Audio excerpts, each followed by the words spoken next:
Ayan, tayo guys nag-grill tayo ng red tilapia.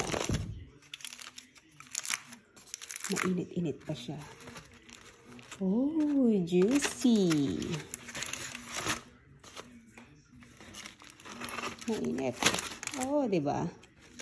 Ayan. Oh, hindi na siya red. Hindi na siya red, guys. Alam niyo yung pinalengkehan ko nung isang araw sa ano.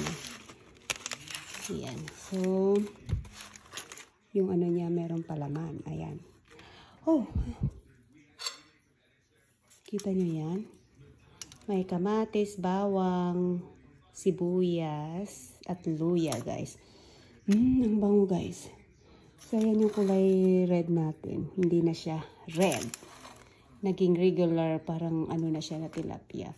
Mas maganda sana yung binalot dito is dahon ng saging. Pero, hindi na ako nakabili ng dahon ng saging, guys. So, foil na lang ang pinangbalot natin. So, ito ang lunch ni John at dinner naman ni Vashti. So, maghahati sila. Okay, guys.